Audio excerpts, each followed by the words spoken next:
everyone, and welcome. This is episode 299 of Milwaukee's Tailgate Brewers podcast, part of the MKE Tailgate Network. I am James, joined by the whole gang this week. Paul is back along with Ryan.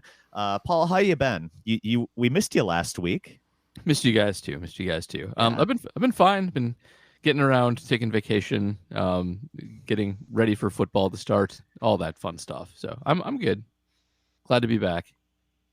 Yeah, Ryan. Had an excellent weekend. I was at 2 of the 3 games this weekend, so I didn't go to the Twins Scorcher. I was supposed to, and then the person we were going to go with backed out and was like, well, I'm not going to go sit in that if I'm not going to hang out with somebody, so I just stayed home for that game. So that was kind of nice to get that one from the couch. But we were at the games on Friday and Sunday, and still buzzing off of Liverpool's big comeback win this morning. That was insane. That was unlike most anything I've ever seen.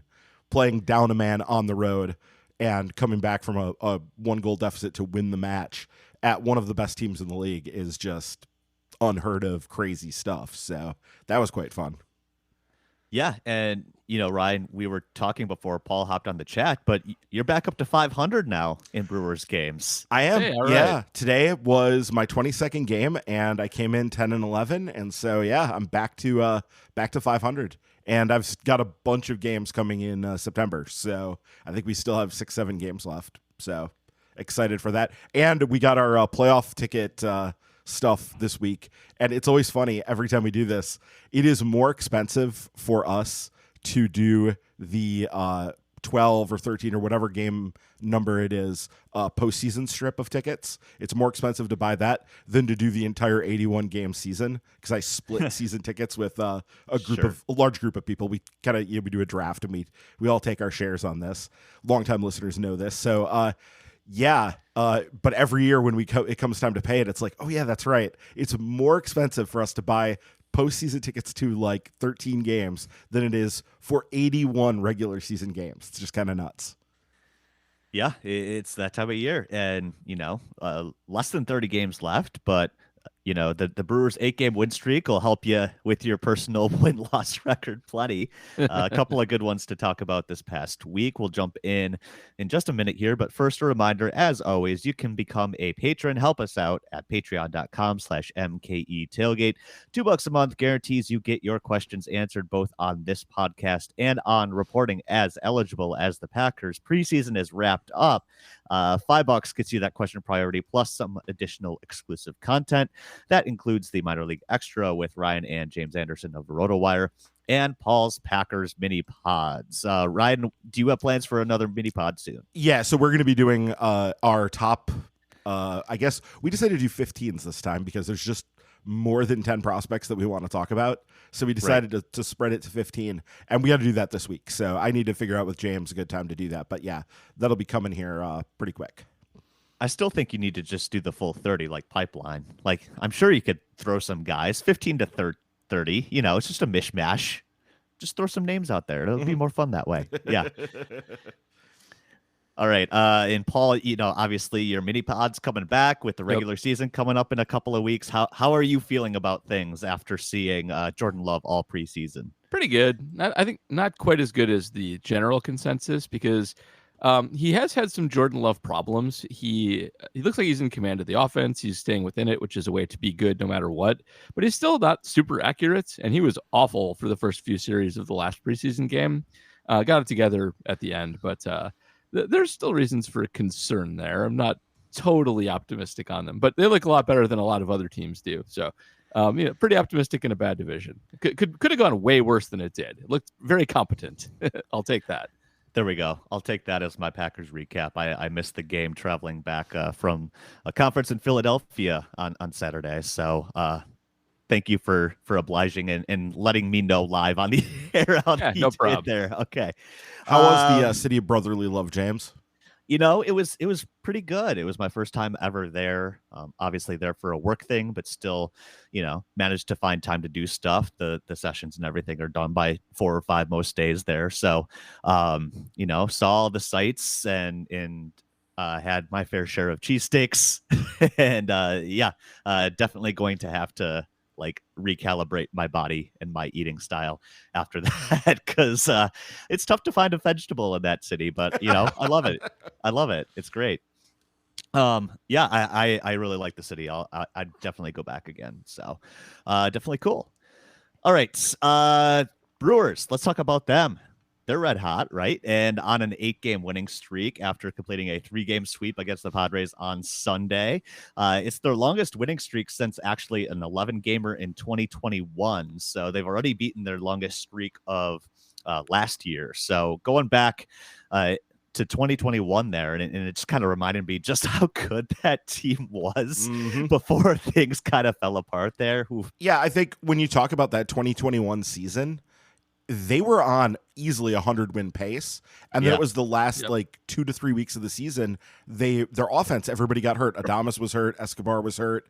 There were just so many guys banged up that they kind of limped to the finish line and ended up with only 95 wins. But there was a few weeks before that, and they had the division all wrapped up, so they really weren't putting a lot of pressure on everything. But yeah, I mean, that was kind of a 100-win team that just didn't get there because of the way the season ended and some bad luck and injuries and whatever. But that was a really, really good team, probably better than the 2018 team, I would say. It was till it wasn't. It was till it wasn't. Yeah, exactly. In 2018, I still feel like is probably one of the best teams in franchise history too.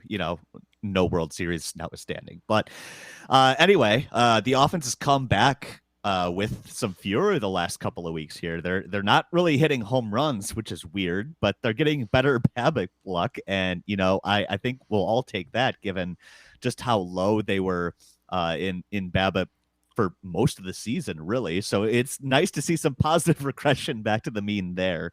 We'll talk about that in a little bit.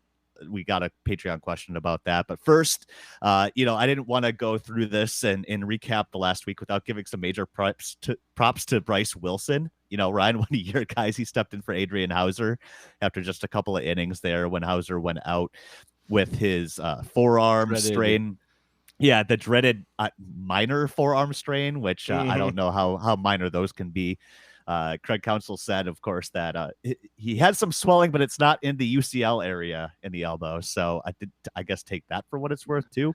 Anyway, Bryce Wilson stepped in, 4 shutout innings, only allowed 2 hits. He was really, really good. And, Ryan, I know you mentioned back in spring training that he was somebody that you were really keeping your eye on for kind of that reason, right? Well, it was weird because it was the splitter that we were thinking was going to be he showed it a little bit towards the end of last year with the Pirates. Sure. And then we thought maybe that was going to be part of the reason he could potentially break out this year. And it's been the cutter, right? Like that has been sort of the thing that has actually made the difference for him. He's been a very different pitcher this year. But yeah, he's now up to 64 innings, which is, a lot for a reliever. And he's been a pure reliever this year, right? Like today was his longest outing, and 64 innings is on pace now. He's going to probably go over 80. And I felt like they were kind of backing off of him over the last few weeks. Like they were trying to not use him quite as heavily. But he's a really interesting profile because he doesn't strike out guys anything like what you expect for a really good pitcher these days. 7.59 strikeouts per 9, only a strikeout rate. Well, coming into today, his strikeout percentage was, sorry, Fangraphs makes this difficult on me, 20.2%. So that's nothing really special. Does a really good job of limiting walks. His K minus BB is a very solid 14.2. So that is considerably better because he's pretty good at avoiding walks. The big thing, though, is he just does a really good job of getting ground balls. And so his ground ball percentage was, the batted ball here. Why can't I find it? Ground ball percentage is down this year. I need to reevaluate this. He's a 34% ground ball this year compared to 43 last year. Well, this is what we do. We get new information and we reassess our opinions. We do. Yeah, I was legit shocked by that. I wonder what exactly is going on there. But yeah, he's been really, really solid this year. Has done a really good job of eating innings for them, and has a his ERA is now down to 2.95 for the year against a 4.05 FIP. So you would expect it to go up somewhat. But remember, as Jonathan always tells us, FIP and all these runs estimators are not to be measured against earned run average. They're to be measured against runs average. All right. Yeah. So yeah, it's a little bit different, but yeah, he's been a really, really important glue piece for this bullpen this year. Just really, really important. He is tricky. That ground ball percentage, you're right. I expected it to be higher when I looked it up too. And it is all fly balls too. Like his line drive percentage is essentially equivalent to what it always is. Those grounders have turned into fly balls, and that could be dangerous, but that can also work out if it's not leaving the yard. So it's been a wash to a positive for him, but it's weird. It is a weird not profile. Usual. Yeah. And he just does a really good job when he comes in these situations like today. I don't think he even got to 50 pitches. If he was, it was just right around there. I think it was about around there by the time he got out of the inning. But I don't think they were planning on having him go 4 innings, but they kept sending him back out there because he was just getting through the guys pretty quick, and it really went well. So he's very impressive outing for him today, and it really saved the team and came up big at a time when they really needed it. For sure. And on the note of Hauser, too, mentioned, that swelling in the elbow, but not the UCL, but obviously doesn't sound great, especially considering we're down to the last 4 or 5 weeks of the season here. So if he can't go or is shut down for a while, I guess, Paul, where do the Brewers go with that spot? Is this Robert Gosser time, or are we getting ready to see more Colin Ray? So I think this is your opportunity for Gosser.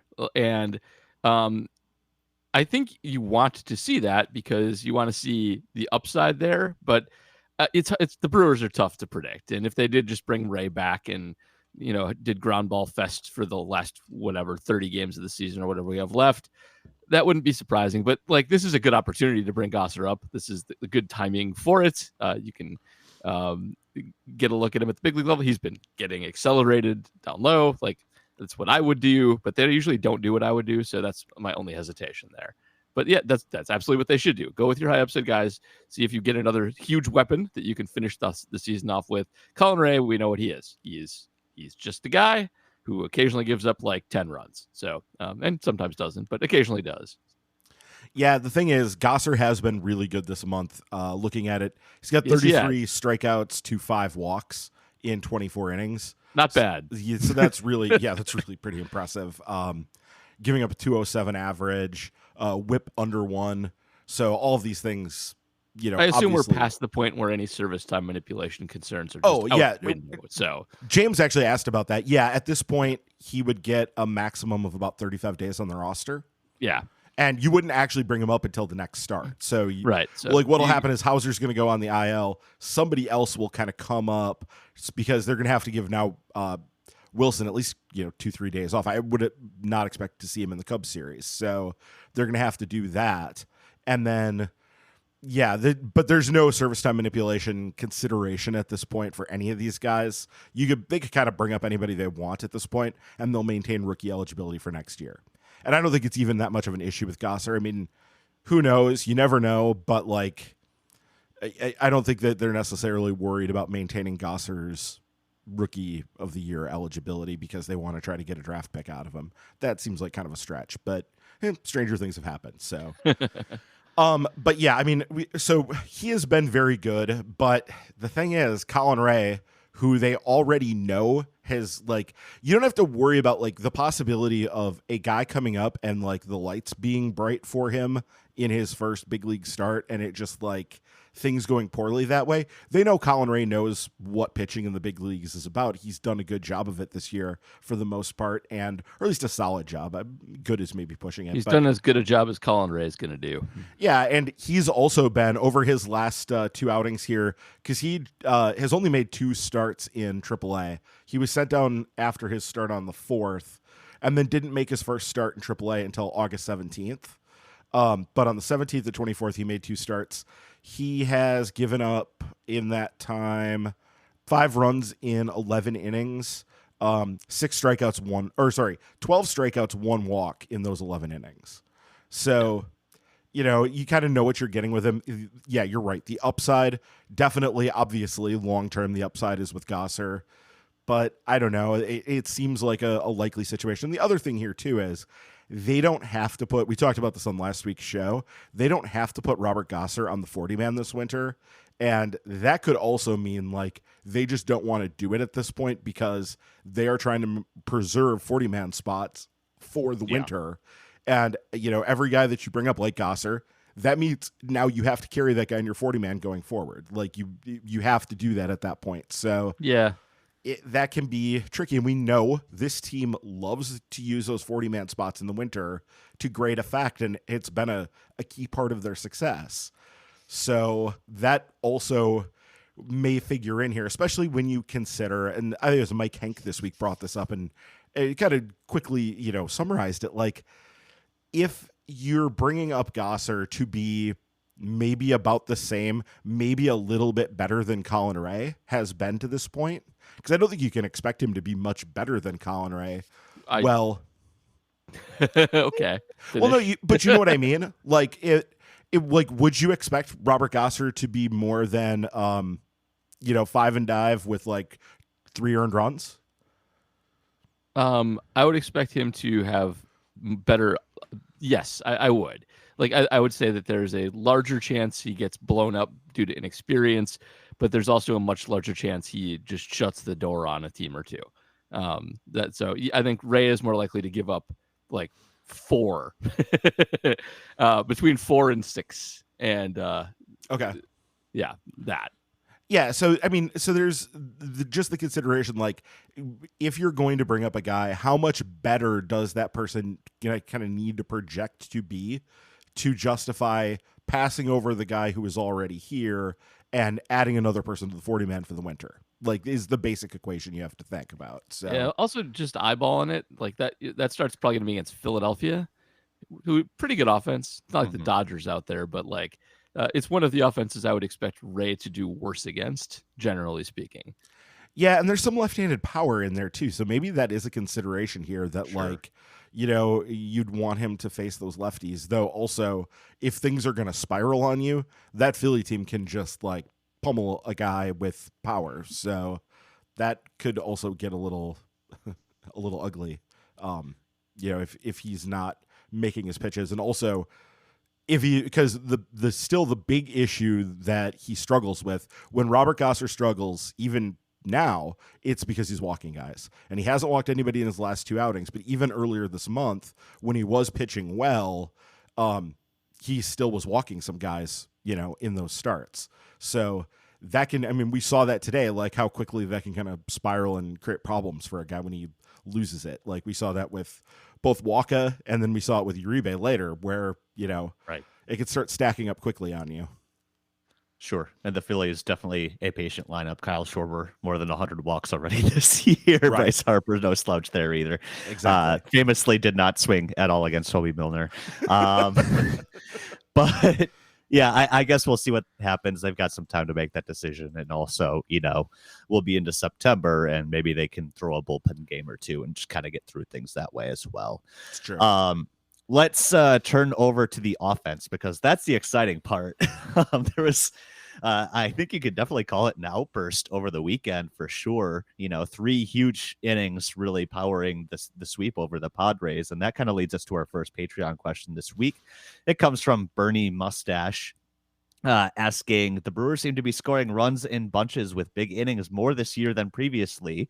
Assuming that's true, is this approach to offense more or less sustainable than the offenses of years past that were more reliant on home runs? Sub-question, are big innings a function of how clutch a team is, or are they largely just noise? So, Paul, I know this is a tough one to actually find concrete data on, but what's your feeling here? So I do think, by the way, we tried to look up data on this, and it's very difficult to do so. But I think you're probably generally correct, and it makes sense because it does kind of dovetail with an improvement and a kind of structural change in how their offense exists by adding Marcana and Carlos Santana and Sal Frelick all at the same time. You've made it much harder to just kind of destroy the Brewers lineup on the back end. You have a lot more difficulty getting through it than you used to. Those guys are tough at bats, even if they are not, the Carlson head of old. They're generally going to go deep into counts. They're generally going to make the pitcher work, and they'll punish pitchers who make mistakes. That's happened quite a lot lately. It happened today in their big inning with all of those guys doing damage, and Frelick hit the double. I forget what Santana did actually, but everybody was good in that inning. And so I do think that is largely true. And a problem with Brewers teams of recent past has been they've been top heavy. And if you get past the top heavy part, even if they score a run or two with whoever their stars at the time are, or whatever Yelich is at any given moment, you get to the back end and then you can just mow people down. And that's not the case anymore. Like, there's a much larger chance that they're going to have big innings with the current lineup they have. And it has been successful, and it is a good way to go about things. And I know Ryan has more, but before we go to Ryan, James, do you know about the reporting is eligible sub-question shtick that we have going on? Yes, okay, I do. Good. That's good. You hit it. You hit it good. I just wanted to make sure it was intentional. So. I don't do it as well as JR does, but I did see that come up. Okay, yes. Good. Just checking. But yeah, Ryan, I know you have at least more concrete than I do. Well, yeah. So you have podcast references. So that's I do. I have podcast references. Well, you guys heard that too, right? Do you remember that whole discussion about that, or did you? This was from Effectively Wild within the last couple months here. They were talking about the idea of big innings and how often is it the case that the team that wins the game scores more in one inning than their opponent scores in the entire game. And I was a little bit surprised to find out how big that number was. It depends on era. Depends on if you've got a high scoring era or a low scoring era. But basically throughout baseball history, it's almost half of all baseball games. The team that wins the game scores more in their big inning than the other team scores the entire game. I mean, it's it's nuts, but it does kind of make sense if you kind of think about how baseball tends to work, which is a pitcher gets in trouble, and that facilitates a big change in how the game's going. That involves the bullpen. You get to lesser pitchers. You get people on the ropes, and that it makes a lot of sense. It's actually not that surprising to hear. And if you can spread out solo home runs and keep damage to a minimum, that actually usually works in your favor. Like, we see that it happen often with old Brewers teams where solo home runs, we'd lose 8-2, and we'd have 2 bombs in the 7th and 8th innings and make the stat lines look okay. But that kind of is how it goes. Yep. And so the idea that big innings are uncommon or what, this has actually been pretty consistent throughout baseball, that big innings have driven offensive production, even regardless kind of era, because it bounces to, there are times when it's a little bit over 50%, and then there's times when it's more like mid to high 40s. So, so there's that. And I think also just the idea that this offense isn't reliant on home runs because it doesn't hit a lot of home runs. That's true. That's kind of the thing. And I think that's also one of those big baseball misnomers. We've talked about this since the dawn of this podcast, going back to the old Bernie Screw days. The idea that being reliant on home runs is bad somehow, I think it's sort of an old baseball saw that just doesn't really make a lot of sense. In fact, if you look nowadays, one of the best predictors of what works in the postseason, teams that advance in the postseason tend to hit home runs nowadays. Yep. And that actually, the old secret sauce, Paul's talked about the secret sauce on here, which, was this idea that Baseball Prospectus came up with, going on 20 years ago now, right? To try to figure out more. Yeah. What makes a baseball team effective in the postseason. And the chapter in the book was called "Why Doesn't Billy Bean Shit Work in the Playoffs?" Oh yeah, because they were already talking about it in Moneyball, which is now 20 plus years old at this point. So yeah, but the idea here was, but the secret sauce was based mostly on bullpens that struck people out and closers in particular that struck people out, and I think hitting home runs was the offensive part, was it not? I don't think it was back then. I think this was sort of a different era. They were looking at, it was mostly about pitching and about having bullpens that shut people down. It was definitely bullpen shut that struck out people. That was definitely part of it. Yeah, bullpens that strike out people, which back then was a different level than what it is now. There are guys out there striking out almost 2/3 of the well, not over half the batters they're seeing, or close to half the batters they're seeing. Hader got up close to 50% at times. So, yeah, it's interesting. But one of the things that does predict success nowadays in the postseason is being able to hit for power, which makes sense in this era where stringing together hits against teams with good pitching and good defenses, which is what you mostly find in the playoffs for the most part. Stringing together hits isn't really a pathway to success. Like, that's not going to work for you. You're going to need to hit some balls out of the park, like get some runners on base and, hit some balls out of the park. Like, that's going to be the pathway to success at this point. So yeah, I think that, like the sub question, the big innings, a function of how clutch a team is, or are they largely just noise? I think it's mostly just that's how most teams really function is, they do their damage in big innings. So I think more than anything, it's just kind of a part of the game generally. Yep. All right. Moving on, obviously looking ahead to this next week, huge series against the Cubs coming up to start the week. Obviously big NL Central implications there. The Brewers go in with a 4-game lead, which is nice that even if they get swept, they're still going to be in first place. But also important to note that the season series still very much up for grabs between this series and the series that actually ends the season later this month, or next month, I should. That leads us to Miley Lemonade's question here, asking, if the Brewers sweep the Cubs this week, they'll improve their head-to-head record against them to 7-3, which guarantees them the tiebreaker. It sure would be nice to have that in place before they face them again in the very last series of the season.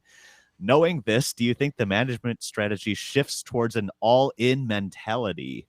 This is kind of interesting to me. And Paul, we've seen Craig Counsell kind of go tournament baseball mode in some of these quote-unquote must-win situations. Do you think we see that this week? I doubt it. I don't think they're close. First, they have a lead to play with, and it's not a desperate situation. I think their MO, when it's not, we must win every game to make the playoffs, which happens every September so far, is, we will play our game. We will punt games if they get out of hand. This is still a long-term situation for them. So they're not going to go like this for them is not going to be like, we must win at all costs. It just isn't. You have that later. Like, that's if they're in that situation in the last 3 games of the season, that's when you do that. But no, we're not quite to that point yet. This is still, you have a lot of series to play, a lot of games to play. Yeah, there's still quite a lot of season left, and you're not going all in for this series in particular. Also important to note, if they sweep this series, that we will almost be to free cheeseburgers. Not quite, but almost. Very close. Yeah, we're getting there. Yep. Because it's 13, right? And this would put them at 11. It's 13. Yeah, let's put them at 11. Okay. So, yeah, and by the way, is that last game of the season a 4-gamer? It's 3. I'm It's 90%. I have a zillion schedules up in front of me. Let me just. So they only play the Cubs 13 times this year. It's 3. Yeah, the Cubs finish with the Braves and the Brewers. 3-3. Whew. Yeah. Okay. So. I can get behind that. That'd be nice. Yep. So yeah, I mean, I think that they definitely planned this out to make sure that Burns and Woodruff would be starting 2 of these 3 games. I think that was intentional. I don't think that was an accident that they did that way. It's not also Peralta. I think if you were truly in all-in mode, they would have tried to do something to like set it up so that Peralta would be, move things around, do something against the Twins where Peralta wasn't pitching, so that they would, or I guess Peralta pitched on Friday night. No, Peralta pitched Saturday night. Yeah, yes. Peralta pitched Saturday night. Woodruff, yeah. So they would have done something different, is my point, to try to do that. But I think they were definitely trying to stay away from their best relievers this weekend as much as possible. Right. Abner Uribe kind of, made that difficult. But then they went to Hobie Milner, and they did warm Payamps at one point on Sunday, but didn't have to bring him in because McGill in the 8th gave up those 2 singles, but was otherwise completely nails in his 2 innings. There just absolutely was filthy and had great stuff. So I think their bullpen is pretty well rested and lined up. Like, they're a bullpen, and they have three pretty good pitchers going. Their two best and their fourth best starter are all going in this series. So that's, I would say, a pretty good indication that they're taking this seriously. So I don't think they have to push all in here. Like, I agree totally with Paul there that like they're not pushing all in on this, but I think this is a pretty important series and they know it. And this is their chance. They could really, if they could sweep, even winning this series 2-1, win this series 2-1 and you come out of it 5 games up and you're feeling pretty damn good about your positioning. And if you sweep it, obviously now you're you're 7 up. So that would really pretty much put the Cubs to bed, and I think they would very much like to do that. That would be that'd be ideal. So, but I don't think they're desperate for it. I don't think they're thinking, okay, we have to do and pull everything out this series. I don't think that's the mindset. I think it's more like Paul said, in keeping with what they're doing, but they definitely gave themselves some advantages here. Also, let's not mess with Freddie. He's going good. What we're doing right now is working fine. So I meant more like you could have potentially skipped him. You could have skipped him, but let's not do that. Let's let Freddie just kind of roll on this and not mess with Freddie. Sure. All right. Along these same lines, you're either a smart fella or oh man, I messed it up. I've been so good with it too. You're either a smart fella or a fart smella. Asking, first, I just want to point out that despite my username suggesting that I'm an RAE listener and in the Matub Hive, I actually became a patron to the MKE Tailgate Pod and only then found RAE. All right, appreciate that. So that's some enlightening information. So thank you for that. My actual question is, if the Brewers win the Central and keep the 3rd seed and the Cubs ended up as the 6th seed, how annoying would an opening playoff series against the Cubs be?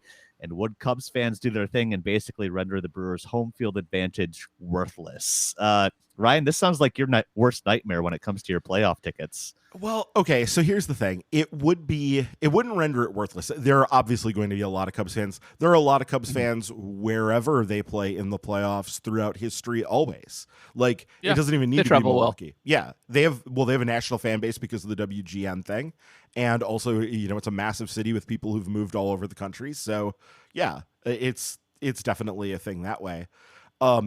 But the thing with the postseason is most of those tickets go to people who are Brewers season ticket holders.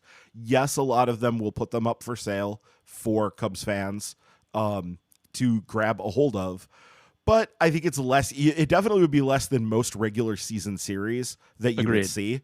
I mean, we haven't actually seen this yet, so it has not come to pass that the Brewers have played the Cubs in the postseason yet. I suppose it's kind of inevitable, especially with the expanded playoff thing that we have now, that at some point this is going to happen. And yes, it will be annoying because it's always annoying and it sucks. So, but I think it'll be less than basically any regular season game you can think of, just because of the way postseason tickets are distributed, that they tend to go first to season ticket holders. Paul, how annoying would that first round series be? It would be really annoying, yes. And it's the Cubs fans do travel well. Most of the time, that's fine. And going to games at Wrigley is fine. But we do get the most annoying Cubs fans at Miller Park. We get the North Shore people, the non-city people, who are just kind of looking for trouble and don't want to go into the actual city for the team they root for. It's all very obnoxious. I wrote a piece for Baseball Prospectus Milwaukee on it for a very long time ago that you should go read, called Cubs Fans Are I forgot what I titled my insult. Whatever. You can find it if you want. But yeah, like, it's better if we play a team that we're less connected to, where we can just fill it up and dominate, and they're annoying to have around, and there's fights and stuff, and it's not as pleasant an environment. So yeah, it's bad, but it'll happen at some point, and we'll get through it. Yeah, and the thing too is that you really just, more than anything, you want to stick it to Bleacher Nation. And he's the worst. Like, he is the very worst. Did you see the comment this week? No, like the horseshoe up here, the horseshoe up the Brewers' asses. Yes. Yeah. That like, comment, which he's, it's he's very old school meathead. Like, that's the thing. And I don't think it's shtick. I think he legitimately is very old school meathead. And so, everything bad that happens to the Cubs is unfair, and it's bad refereeing, and the MLB's against them, and everything good that happens to their opponents is pure luck, and they didn't that's how he is. So yeah, he's very obnoxious. Don't follow Al. He's not a good follow. Or no, that's Brett. It is? Bleacher Nation is Brett. Al is Bleed Clubby Blue. Yeah. Al is Bleed Clubby Blue. Okay, sorry. Yeah. Well, whatever. They both suck. But yes, Bleacher Nation was awful this week. Just terrible. Al is maybe more like the old school meathead. You're right. I was thinking of Al, so Yeah. I retract kind of all that, but not all of it. Well, yeah, but there's some of it. But no, I mean, the funny part was I was looking at it and I'm like, well, yeah, if you were playing, if you were going up against the Brewers and you looked at a team that was at the time they were 146 and 91 in one-run games over the last 6 years, but now it's 148 and 91 in one-run games. Yeah, you would probably have a complex about it too, because True. It probably the Brewers are every single year since 2018, and actually it does go back to 17 as well. They've been at least a few games over 500 in one-run games. Yep. And most years it's like this year where it's they're 27 and 11, where it's just some utterly ridiculous number. Yeah, I think that part of I am kind of annoyed by it though, because I think if you were like a medium smart baseball fan and you made that complaint, I'd kind of be like, oh, I see your problem. It's the one-run game regression to the mean thing. Here's the thing. We're actually good at it because our manager's outstanding and we have this bullpen thing. And, it's demonstrable over a large sample size that we're actually good at this. And it's not just luck, even though it's luck for pretty much everybody else. But he's not at that level. It's just nonsense. So you can't even have that discussion. You would have to introduce the concept of luck and run one games to him first, and then go about disproving why that's not the case with them. And that's a leap too far for me. It's too annoying. I gotta just tune that out. Yeah. And then it turns into, even if you were explaining that, it just turns into, well, the Brewers are cheaters and they cheat at home, so that's why they're so good. That too.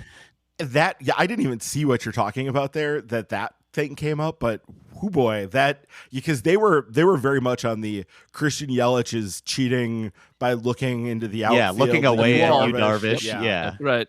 It was very much that thing. So yeah, it's good to have the Cubs relevant again in the first time in a while, because we haven't had to worry about any of this garbage because they were just irrelevant.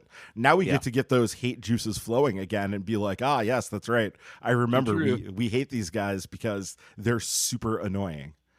There are good Cubs follows, but they don't tweet as much as the bad ones do. Naturally.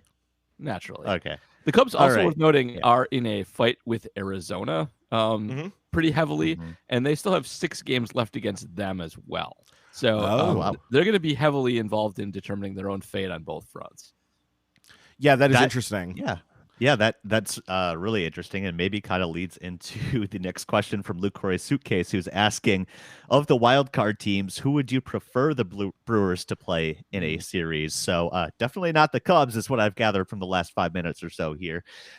So right now, as of Sunday night, the Phillies have a pretty comfy lead for that first wild card spot. They're plus 3.5 games. They're 3 ahead of the Cubs, who are in the second wild card spot. And as Paul mentioned, Arizona clinging on to that third spot after getting hot again recently. Otherwise, you have the Giants, who are a game and a half back of Arizona. The Reds also a game and a half back. And then the Marlins are 3 back. Those are pretty much your contenders. So, Paul, I guess of that group, who would you prefer the Brewers to play? So it's a tough call, and it's just bulletin board material, but I actually think I nominally prefer the Phillies. I just feel like they can't get out of their own way a lot of the times, and I wouldn't mind getting revenge against them. The Reds, I wouldn't mind. I think the Reds pitching is just not good enough, and in the playoffs would blow up in their face. That's the other one that would be totally fine. I don't really like Arizona. I feel like always plays us pretty tough. I'm not up for that if we can avoid it. And honestly, the Cubs are annoying as a fan experience, but as a matchup, not too bad. That's also okay. Not that they're bad, but I think they're eminently beatable.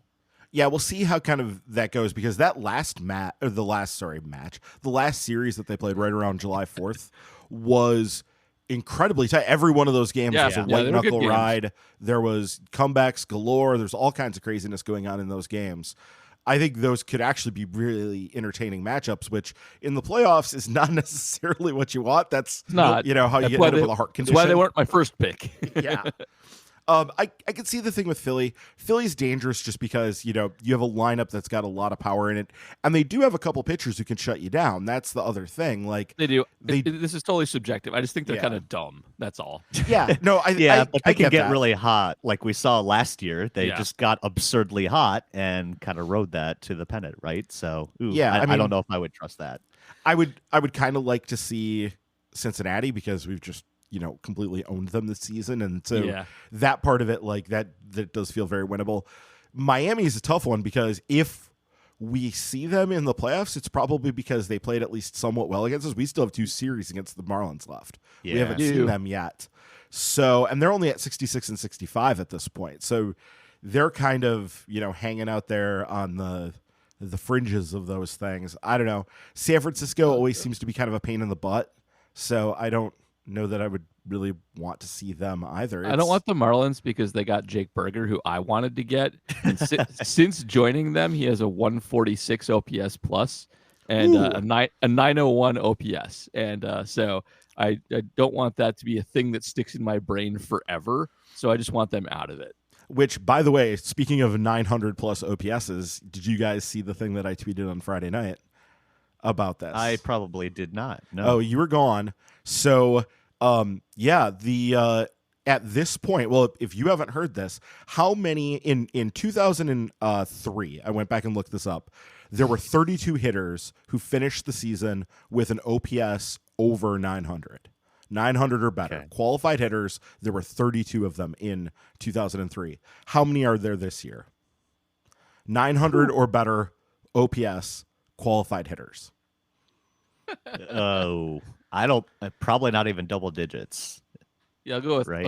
8. Yeah, it's Yeah, 7. that's a good guess.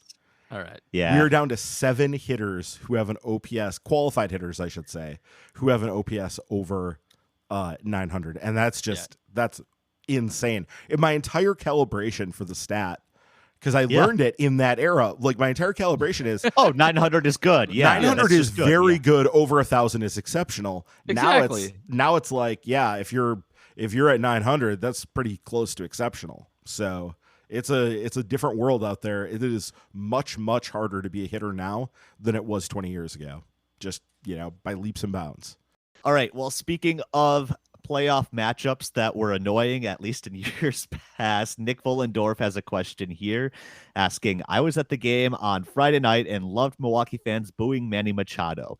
I remember he became a villain in our eyes a few years back when he tried to stomp our second baseman's leg as he was thrown out, but my recollections are fuzzy. Can you please review the events that gave Manny a reputation as the dirtiest active player in baseball, or am I giving him too much credit? Are there others more hated? So definitely a number of events that Brewers fans probably remember Manny Machado for. Nick, I think maybe conflating a couple of them, but Paul, do you want to run through the incidents that kind of got us to this point? I only remember the Aguilar one. That's all I got. Yeah. So he intentionally hit Jesus Aguilar's foot on first base, and it caused a bench clearing brawl. But that's the only one I actually remember happening. So if there were others, they have escaped my brain at this point. So later in that series, after that, the one he's talking about, he slid hard into second base, and I think it was actually Orlando Arce he slid hard into, and Spikes up, right? yeah, it was a little bit of a thing. And speaking of spikes up, Sal Frelick needs to knock that shit off. Yeah. That he did today. That should be a good lesson. No, don't do that. We definitely don't need that. I wonder if it was somehow was that Manny Machado at second base actually? No. Oh, Manny would have was been- that Kim Yeah. at second base for that? Oh, Manny's at third now. Yeah, never mind. Yeah. Sorry. Okay. Yeah. So anyways, this actually does predate. I went and looked it up. I don't know the exact things. There was stuff when he was in Baltimore. He had a reputation. He started brawls in Baltimore with some antics and with some stuff as well. He came in to, when he got traded to the Dodgers, he already had a reputation as a player other players didn't like, and that people, I found some stuff Boston players talking about how he's a dirty player and things like that. So hated him. Yeah. So this goes back to that point. I think he has somewhat cleaned up that reputation over his years. I think last year people were talking about he had become a leader in the Padres clubhouse. Apparently not so much this year, or maybe he's leading them astray. I don't know, but well, he apparently beat the hell out of the water cooler in the dugout. Not apparently. I saw a video. He did it. Yeah. Okay. He went to town on that dugout. I didn't know if you were aware of that being in the stadium, but yeah, I caught that on the radio. Yeah. Anyway. Oh, it was on the internet. Everybody had it. Everybody in my section was showing each other on their phones, like, oh, he's, and we couldn't hear it from the 400 section, but I understand Laura Hemming, she did hear it. From the second deck. Okay. She could hear it from the second deck. That it was like Astro audible style banging on the okay. Yeah. Well, and apparently also there was something like it was referenced in the on the TV broadcast. Brian Anderson and Bill Schroeder, somebody said, well, because they had speculated that Manny might have hurt himself on the swing that he took that popped up that ball, and they're like, well, by the sounds of it, Manny's fine, because they could hear him destroying the dugouts. They were fine with that, but yeah, it definitely predates even his coming to the National League. He had a reputation as being kind of a red ass of a player and a somewhat dirty player. So yeah. And that 2018 series was just full of bad blood already between the Dodgers and the Brewers. You had Very Dave true. Roberts and Craig Counsell kind of at each other's throats. Yep. Like Craig's shenanigans with the pitching switches and stuff really pissed off the Dodgers. The Dodgers were a team that were very much convinced that the Brewers were stealing signs at Miller Park. So because the Dodgers would never steal signs. That would not. never happen. Yeah. No. And then, they had a reason to be sore about stolen signs at that point. But yeah, there's a lot that went into that series. True. And I think even to this day, like I would be surprised if, Dave Roberts and Craig Counsell actually really liked each other, just because of like all the gamesmanship and all the stuff that, stuff like Craig Counsell waiting until the last second to announce his starting pitcher for games and stuff like that too. That series was just full of bad blood, and it kind of all just centralized on Manny there. So, all right. PJ Wessels asking, Brewers went 20-9 over their three city road trips and are 35-30 on the road overall. Yeah. That's the third best road record in the National League as of Saturday, with the Cubs, Yankees, Pirates, Marlins, and Cardinals remaining. Can this team win 45 games on the road? Also, they won 50 in 2021. Wow. So there you go again, Ryan. Another example of the 2021 team just being bonkers. But yeah, they've been really impressive, especially on these long road trips. I guess, Ryan, where do you see them finishing in terms of a road record this year? Yeah, I think they could get there. Obviously, like it's doable that they could get to 45, but you probably expect it to be a little bit worse than that, and they'd still be fine. So, yeah, I think that it's probably they'll probably end up just about 500 on the road. Maybe a couple games over it, and that would be great. That's what you want. It's the old baseball formula that if you go 500 on the road, you're in great shape, because then you can, as long as you're taking care of business at home and you're winning, 60-70% of those games, that's how you get in the playoffs. Yeah, I think they're gonna pull that off. Like Pittsburgh, I think is kind of given up at this point, and the Yankees are. If you've watched the Yankees game this year, you know how the Yankees are this year. They are something special. You mean the last place Yankees? the last place Yankees, yes. So like they have a great opportunity to really, really increase that road win total. Like 45 is tough, but I think they got a shot. There's some dreck on there, and then it's not like they'll get swept by every good team they play. So exactly. yeah, they'll be all right here. I think they're going to do it. They're going to pull it off. All right. Kevin Stern has our next question asking, did Willie Adames make an adjustment or is this some small sample size luck? So uh, probably not coincidentally coinciding with the Brewers' hot streak is Willie Adames kind of turning things on a little bit. Definitely some noticeable upticks in the production, at least compared to what we had seen basically any month outside of the first month of the season. He's got a 779 OPS in August coming into Sunday, WRC plus of 112 in August, which would be his second best. He was at 113 in March and April. So kind of hitting the ball seemingly a little bit harder, at least more stuff's falling in. So I guess, Paul, what have you seen in the numbers in terms of Willie's production? It's weirdly not that different than July in the aggregate. And I will say, as a hunch, I think it's mostly BABIP driven luck. And I hate to say that, but I think it's probably true. Just because his BABIP is 327. Yeah, so that's I think there's not a lot to indicate anything other than that. Like August is not over yet, but it's close to over. And in July he had 22 hits and he has 21 so far in this month. He actually had 7 doubles in July and he's only got 2 this month. He had 5 home runs in July. He's got 4 this month.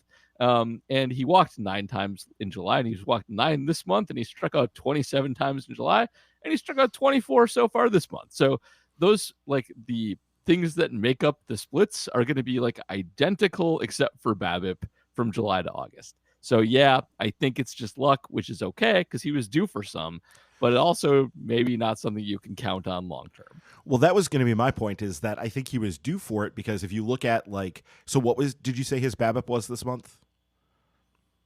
Like James did. I have a lot of stats up, but not that one. 327 or something. Okay. Yeah. And his career BABIP is 312.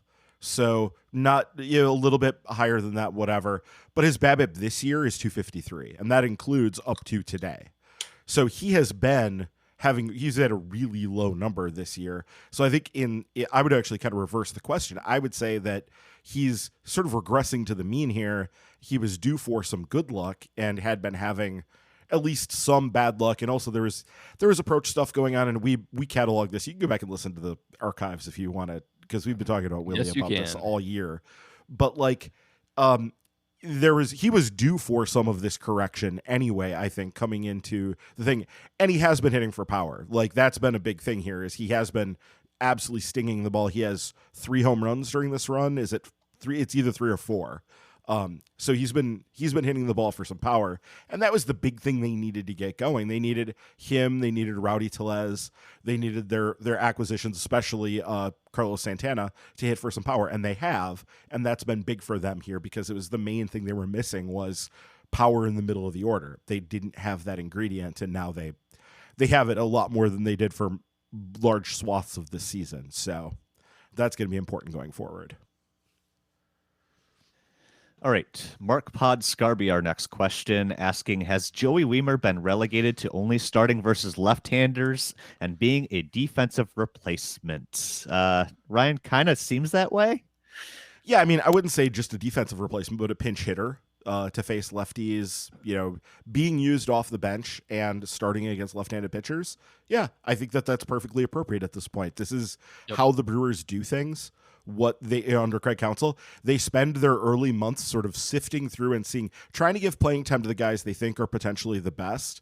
And then as you start getting into, Craigtember, like we're almost on the verge here of another Craigtember. When you're trying to get to that point, part of what they do and part of why they've hummed so much in September over his tenure is that they really have it sort of down. Okay, these are the guys. This is who we're going to ride with. This is our pattern. This is how we win. And they sort of have that all kind of figured out when they get to that point.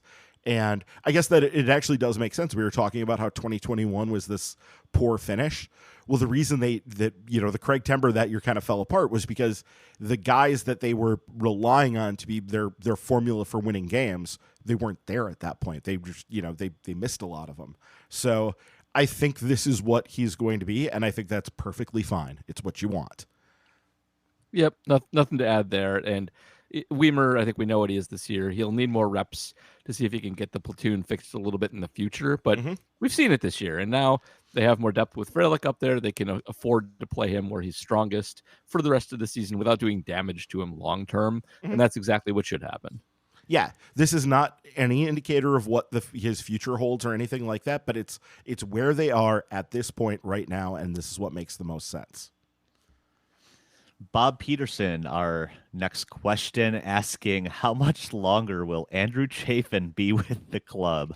Another rocky outing on, I believe it was Friday night against the Padres. Got through a full inning, but faced 6 batters, gave up 2 hits, 2 runs earned, including a home run. Did have a strikeout, but that makes it at least 2 or 3 kind of rocky appearances in a row for him. Especially, I think, alarming, Paul, is the fact that a lot of these come in supposed blowout games, and then they make them not blowout games, and that's the issue to me. Yeah, it's not great. Like, low pressure struggles. Occasionally, you'll run into a guy like a closer who doesn't pitch as well when it's not a save situation, and whatever, fine. But for the most part, if you could just go out there and relax and just throw your stuff without having to worry about the game getting out of hand, you usually pitch pretty well. That has definitely not been the case here. And you do have to wonder, it's not like the Brewers' deadline pitching acquisitions have been particularly strong over the last few years. They do a lot of things well, but that hasn't necessarily been one of them. And it's possible they just have another one on their hands that is just not going to work out. Now, I suspect he's not as bad as we've seen. He certainly wasn't in Arizona. He's not this bad for his career, but it's not like he was a dominant pitcher either. Like, he's an okay guy. He's a depth guy. And if he keeps doing this, his leash probably won't be that long. Like, if they have other guys they can add from down below, you don't keep guys around if they're not able to get out of the worst situations possible. So, have him around for a little bit, but the leash is not going to be super long for him, I don't think. Yeah, I agree. I think you're getting maybe pretty close to it. If he has another bad outing or 2 in a row, it might be time for a trip to the Phantom. I don't know. That's a possibility. That the Phantom does get crowded, but I think that could potentially be a thing. It's strange. I know Craig Counsell has talked about the fact that it's the slider, that the slider is not working for him, and it's really problematic. But like, I'm looking at this right now since he got to the Brewers. He's walked as many batters as he struck out. Never a good sign. He's giving up almost 3 home runs per 9. That's also not good because he's given up the 2 home runs in 6.1 innings. So yeah, like, this is not good. It's not like Matt Bush last year was much, much better than this. He had home run problems, but it wasn't anything this level. This is more like Matt Bush this year.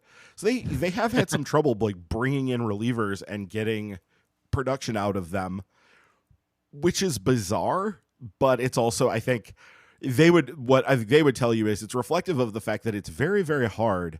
The price for relievers was oddly high this year at the deadline. And I shouldn't say oddly high. It was high because there just weren't that many teams selling. A lot of the teams that should have been selling weren't. They were buying.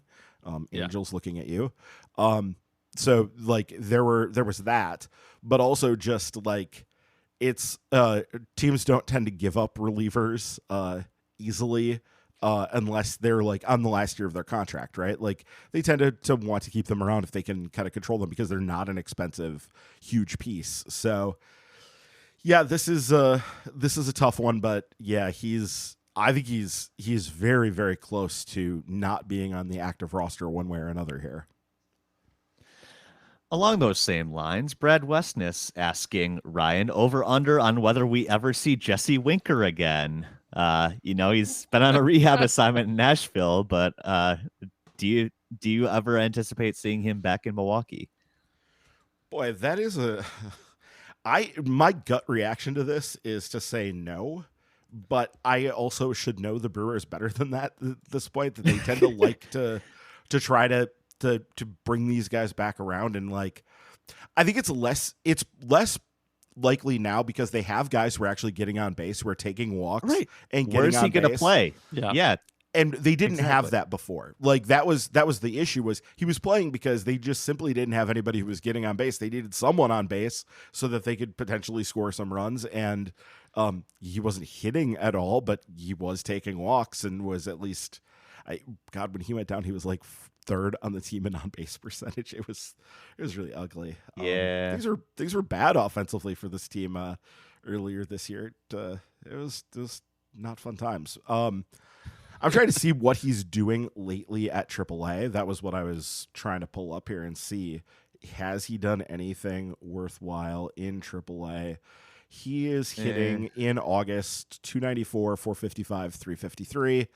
That doesn't give me much hope. I mean, that's kind of what I expect out of him at this point. What you want to see is him hitting for some power. If there's some thump in the bat, then okay, Jesse Winker maybe is fixed. But 324 for a batting average and 294 for a batting average and 353 for a slugging. No, that's not going to get it done. And I don't think they have room for that in their lineup, but I'm probably wrong. Yeah, Paul, where would he even go? Because like you're getting better DH production out of Rowdy and Cano right now, right? Like it's hard to find a spot for him. There's one of the problems with Jesse Winker is he was signed to be a DH. Like he brings no value anywhere else. Mm-hmm. There's no versatility. He can go stand out in the outfield, but there's a good chance he'll get instantly hurt by doing that. So there's no place for him. There really is no place for him. His bat's not as good as any random DH they'll put in the DH spot, and they like to use it to, get catchers rest and get people at bats. And he's just hard to have on the team. I can't believe he's still on the team, honestly. Like what do you? There's nothing to do with Jesse Winker. He should be gone. All right. Next one comes from Adam Post. Ryan, who's more likely to meaningfully contribute to the Brewers yet this season? Garrett Mitchell or Aaron Ashby? I guess keyword meaningfully. Yeah, because Mitchell, it was brought up to me. I can't remember by who. Sorry, you're probably listening. I feel bad.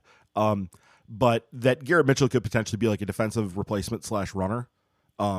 For a postseason roster. We kind of talked about that a little bit last week with Spencer. Was it? We were talking about it on the podcast with Spencer. You did talk about it on the pod, yes. Okay. Yeah. I can't remember who some of these conversations are with at this point. So yeah, that one does somewhat make sense then. Like I could see that. I don't know how meaningful you want to call that role. Whereas I could see Aaron Ashby, if he comes back and his stuff is good, well, then he just rockets up, potentially into, well, I guess it would probably take a lot for him to rocket into actual high leverage innings. Yeah.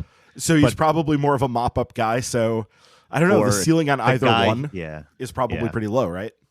I mean, I could see him if you're giving up on Chafin, Aaron Ashby steps right in. He slides right in there. That's like pretty likely. But I think it's probably Mitchell for just for tools reasons. Like he actually, even if it takes a while to get his hitting back, which who knows if he gets his hitting back, he is versatile. He can go to any of the defensive outfield positions. He can pinch run extremely effectively. And that's useful to have. Like that's a good bench bat to have going into the playoffs. So I'd go with that too. Not that Ashby is like useless, certainly not, especially if they do need to replace a pitcher or two. But I do like Mitchell to maybe have a little late season role here. All right. Mattingly's Sideburns asking, which Brewers players do you think will be in the conversation? I love this question. Gold Glove this year. Yeah. Well, I mean, all of them. I don't know.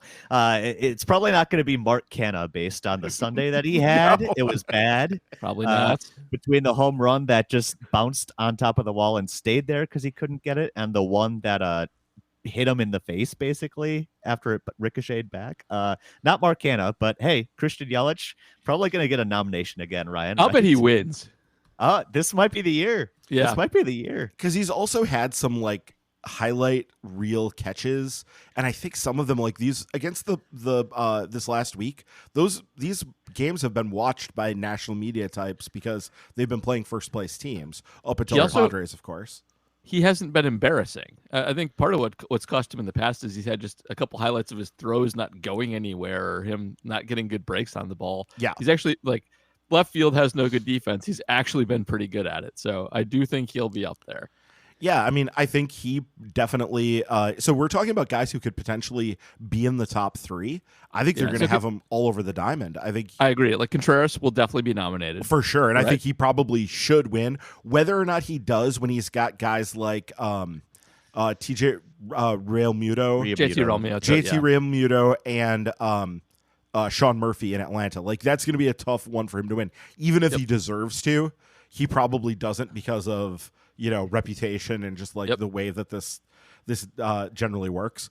But he should, I think, be in that. I think that's probably your final 3. And if it's not, then people are going to, I think, throw a fit because he's been really quite good. Willy Adames has been worth 11 defensive runs according to Fangraphs this year. I mean, say what you want about the hitting, but like the defense has been every bit as good as it was last year. He should be a finalist at shortstop. Bryce might not Terang, be because of offense, but he should. And but that's less of a thing I think than it used to be. I know it is. That you're 100% right, but I still think it's a little bit of a thing. And shortstop is competitive defensively. Shortstop is competitive, but Bryce Terang should run away with it at second base. I mean, like that dude is a good shortstop playing second base and just makes great play after great play after great play. And I think that is getting some recognition at this point. And it certainly does statistically. So I think you could see him getting it. And then, I mean, like center field, Joey Wiemer, I guess, would be the guy in center field potentially for them. And maybe I could see him sneaking in because numbers wise, he was pretty good. He has fallen off lately. Like his defense is not. I don't think it's going to happen for him. I mean, you got to account for guys like Mookie getting. Well, kind of Mookie's not center fielder. Mookie's in right. No. And second base. They're right. Weirdly. And second base. Yeah. He'll steal Terang's second base Gold Glove. There you go. All right. Let's wrap things up this week talking about a couple of big noteworthy homecomings in the last week. We had Ben Sheets come back to get inducted into the Walk of I was on a podcast with Ben Sheets. That was pretty cool. Yes, you were. That was great. You were Ben Sheets adjacent with JR. You were his warm-up act. Exactly. So it was good to see Ben Sheets back. Also good to see CC Sabathia back, throw out a first pitch, kind of recognizing his contributions in 2008. Did you notice that when they showed him and Doug Melvin with CC, it was like, oh, so you guys just took the weight from CC because CC looks pretty svelte these days. And, he does. Like. I'm glad CeCe's doing better. Obviously, had some health challenges, and he's doing a lot better in his recovery too. So that's good to see. But a couple of questions here. First from Price Trozen asking, I appreciate the first camera shot of Ben Sheets in the dugout was him biting his fingernails. Yes, I love that. B, a different question here. Tyrone Taylor's been pretty nice coming back from injury. Is this sustainable? Or have the Brewers just been fortunate, but also lucky? Hashtag Brew Crew Boss comment section for life. So, Paul, Tyrone Taylor, another hot streak lately, too. Is there anything underlying there that actually shows this is real? I actually think his is pretty sustainable because Tyrone Taylor is he's a good platoon bat. And as long as you keep him mostly being a platoon bat, he's like, that's a good role for him. He struggles against same side pitching. But MO on him is he's a fringe center fielder who can play in the corners and he can mash opposite side pitching. And he wasn't doing that earlier. And I do wonder if there were some injuries kind of baked into that early performance. And when he's healthy, this is kind of what you can expect from him. So I think this is actually real. Yep, I would echo all of that. I think it's, as a platoon bat, he is the guy that you want doing that. And I think it's, it works out perfectly fine. I would say kind of the same thing that I said about Adames, which is I think he's regressing back to more of what you would expect. He was a 108 OPS plus guy in 2021. He was a 103 OPS plus guy in 2022. And he's now at 75 after he's, I think he started this run at like a 5 or, it's like in single digits down there. It was really, really bad. But honestly, it doesn't take that much when he's still only at 152 plate appearances for the year. So you can make big swings just with a hot week or two when you're when you have that few plate appearances. So yeah, I think what he's doing seems not at this level. Obviously, he's just absolutely destroying the ball, kind of most of the times he plays at this point. But I think he is a much better player than his season line would suggest. He's much closer to what he was in the past. So I like him to continue to do that. Mm-hmm. On the Ben Sheets note, too, I loved that when they had him in for the broadcast interview, he was slouching back. He could kind of see the old man beer belly hanging out, and he quickly sat up and sucked it in so he looked like an athlete again. That was amazing. If you haven't listened to JR's podcast that Paul was Ben Sheets adjacent to, go give it a listen because Ben Sheets had a couple of good stories there as well. Also, I think while JR did not do this, he was the main tweeter of it. If you haven't seen the Stacey Revere of Getty Images photo of Soto crashing into the wall, you got to go do it. It's incredible. It's amazing. It's one of the best photos I've ever seen. Yeah, go to JR's feed. Go look at it. It's hilarious. Yep. Awesome. All right. Last question this week. Jay Google asking, was the trade for CeCe the turning point for this franchise that allowed them to be relevant after a bad stretch of Brewers baseball? I love these retrospective, what were the turning point things, for me, it's always like the Carlos Gomez trade, a clear one, but this is probably the first major one. Ryan, we know that the Brewers were starting to turn things around in 06, 07, but this really kind of signified that they were serious, right, and actually going to make a push. Yeah, I mean, there's a bunch of different signposts that you can go there. I think of, obviously you didn't know it at the time, but the hiring of Jack Z before the 1999 season, they start on a run there where they drafted an all-star every single year for the next 10 years, basically. So that was a clear starting point. I think obviously when they bring in Doug Melvin, that was also a clear point that they were moving forward, and they were Doug Melvin was pretty progressive for his day. He was not a Moneyball GM, but he was more savvy than a lot of GMs of his era. This is an era where the Ed Wades and who's the guy in Chicago? Was bad. There were a lot of bad GMs out there. I don't know. But he was. Doug Melvin was also a big name too, right? Because he had put together the Texas Rangers that had made some playoff pushes. So yeah, yes, he had. And then obviously when Atanasio comes in, you've got a new ownership group, and things changed pretty quickly there. First thing that they did was they extended Ben Sheets, which was, people thought, yep, here we go, we're going to lose another guy, and he extended Ben Sheets pretty much right away in that first 2005 season. I hated it, but the Jeff Suppan thing, when they went out and signed Jeff Suppan, that was a signal of intent that they were planning to be better. And idiocy, but yes. It was dumb. It was bad. I hated it from the very moment it happened. I thought it was stupid from the get-go, but it was also, people will have argued that it was a thing they needed to do to show.